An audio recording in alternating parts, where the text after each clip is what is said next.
امریکہ اور اسرائیل کی ایران کے خلاف جو جنگ ہے اس کو 1 ماہ سے زائد کا جو وقت ہے وہ گزر چکا ہے، لیکن اس کے باوجود اس جنگ کے جو خد و خال ہیں وہ مسلسل تبدیل ہو رہے ہیں۔ کیا اس جنگ کو سرپرائز وار کا نام دیا جا سکتا ہے؟ لیک آف کلیئرٹی کی وجہ سے ان کے آبجیکٹو اچیو نہیں ہوئے۔ On top of that Iran نے جس طرح کا رسپونڈ کیا ہے، بہت اگریسولی اور سروائیو کیا ہے، اتنا نقصان اٹھانے کے باوجود وہ ایک اور مس کیلکولیشن تھی، اور پریزیڈنٹ ٹرمپ نے ریلائز کیا کہ 2 اینگل سے، ایک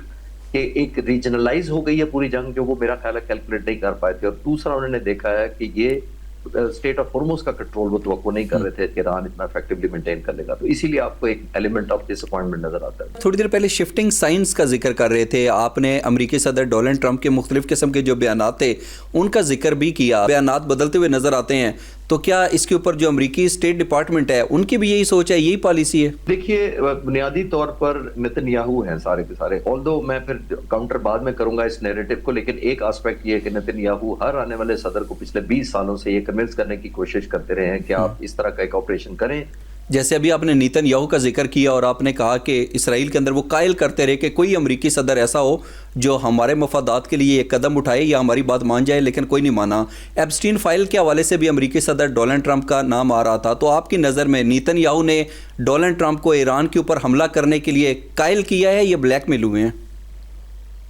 دیکھیے جب تک تو ویریفائڈ فیکٹ نہ آئے تو اسپیکولیشن ہی ہو سکتی ہے، کیونکہ میرے پاس کنفرم ایسی نیوز نہیں ہے کہ واقعی یہ ایپسٹین فائلز کا ہی ایک ہوگا۔ آپ عراق اور لیبیا کی بات کر رہے تھے، ہم دیکھتے ہیں کہ عراق کے اندر جس طریقے سے صدام کی حکومت ختم ہوگی، لیبیا کے اندر کرنل قذافی کی حکومت نہیں رہی، رجیم چینج ہو گئی، تو آپ کی نظر میں آج سے کچھ عرصے بعد جب تاریخ لکھی جائے گی تو آپ کی نظر میں وہ کون سے 3-4 پوائنٹس ہوں گے یا وجوہات ہوں گی جس کی وجہ سے یہ لکھا جائے گا کہ اس وجہ سے امریکہ اور اسرائیل اپنے دیگر اتحادیوں کے ساتھ بھرپور طاقت کے باوجود ایران کو شکست دینے کے اندر ناکام نظر آیا یا اسے ایک سرپرائز ملا؟ دیکھیے میرا تو یہ ماننا ہے کہ یہ جو رول بیسڈ ورلڈ آرڈر پہلے جب ہم کہا کرتے تھے، جس کی وجہ سے کوئی 70-80 سال پہلے یونائٹڈ نیشنز بنائی گئی تھی، وہ ختم ہو گیا۔ اب تو مائٹی بیس ہو گیا ہے، پاور بیسڈ رول بیسڈ ہو گیا ہے، لیکن اب پاور بھی کیونکہ امریکہ کی وہ نہیں رہی جو 1.5 مہینہ پہلے تھی، اور میں تو جنگ شروع ہونے کے دوسرے دن سے یہ کہہ رہا ہوں، جب میں نے اپنی کیلکولیشن کی اور میرا تجزیہ یہ تھا کہ جب بھی جنگ بند ہوئی جیسا بھی نتیجہ نکلا، یہ وہ امریکہ اور اسرائیل نہیں رہیں گے جو جنگ سے پہلے تھے۔ تو آپ کی نظر میں کیا خلیجی ممالک مستقبل کے اندر بھی امریکہ کو اجازت دیں گے کہ وہاں پہ ان کی ایئر بیسز موجود رہیں، یا اس کے حوالے سے کوئی آپ سمجھتے ہیں کہ ان کی سوچ میں تبدیلی آئے گی؟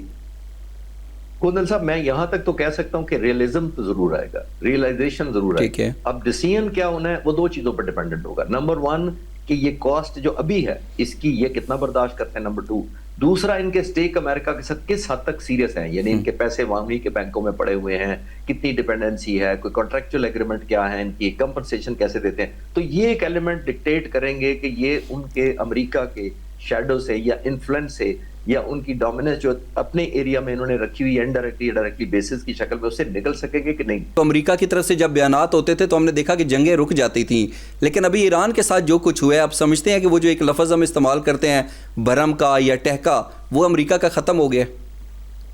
جی بالکل، آپ خود دیکھیں کہ آپ نوٹ کر لیں پریزیڈنٹ ٹرمپ کے جنگ سے پہلے بیانات، انہوں نے ان کی لیڈرشپ کو کہا تھا کہ تم کمپرومائز کر لو، سرنڈر کر دو، ساری چیزیں مجھے ہینڈ اوور کر دو، ورنہ میں اس حد تک تباہی مچاؤں گا اپنی فوج کے ذریعے کہ آپ کے پاس کوئی آپشن نہیں بچے گی، اور اگر اس تباہی کے درمیان میں کوئی چیز ہے تو وہ صرف وقت ہے۔ It's not a matter of chance, it's a matter of time. یہ جنگ کا آغاز ہوا تو بہت سارے لوگ ایران کے اوپر تنقید کرتے ہوئے یہ کہتے تھے کہ ایران نے اپنی ایئر فورس کو مضبوط نہیں کیا، لیکن بعد میں جس طریقے سے حالات بدلے تو ہم نے دیکھا کہ ایران نے امریکہ اور اسرائیل سمیت مختلف ممالک کو اپنی حکمت عملی کی وجہ سے حیران کر دیا۔ تو آپ کی نظر میں کوئی ایسی طاقت ہے جو بظاہر نظر تو نہیں آ رہی لیکن محسوس ہو رہی ہے کہ وہ بھرپور طریقے سے ایران کو سپورٹ کر رہی ہے؟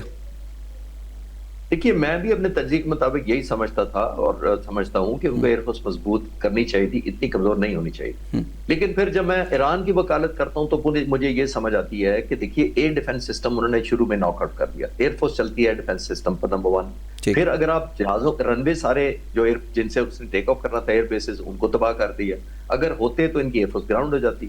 اوفینس کے لیے انہوں نے اسرائیل تک جانا تھا جہازوں میں، جیسے آپ نے دیکھا اسرائیل کے جہاز ایران تک آئے تھے، تو یہ کون سے رستے جاتے ہیں؟ رستے میں عراق ہے، سیریا ہے، جارڈن ہے، وہ تو امریکہ کی حق میں نیچے سے اپنے میزائل فائر کرتے تھے، جو میزائل ادھر جا رہے ہوتے تھے تو جہازوں کو بھی نہ جانے دیتے۔ تو آئی تھنک ایئر فورس نام بلڈ کرنے کی شاید ان کی یہی وجہ تھی کہ انہوں نے سوچا کہ ہمارے فائٹرز جہاز ڈیپینڈنٹ ہو جائیں گے رن وے پہ، ظاہر ایئر بیسز پر، پھر رستے پر ہو جائیں گے, رستے میں ایئر ٹو ایئر ریفیولنگ چاہیے جو کوئی نہیں کرنے دے گا. تو انہوں نے سوچا کہ بہتر ہے ہم ایسا سسٹم ایئر ڈیفنس کا بنائے جس کے اندر ہم میزائل مارے سرفیس ٹو سرفیس, اور وہ 2000 کلومیٹر جا کے 1600 کلومیٹر جا کے اسرائیل کے اندر گرے, اور وہ جو تباہی مچائے گا تو فائٹر جہاز کی سروائیویبلٹی کو ظاہر ہے کوشچن میں نہیں آئے گی. تو آئی تھنک اس میں بھی ایک لاجک ہے.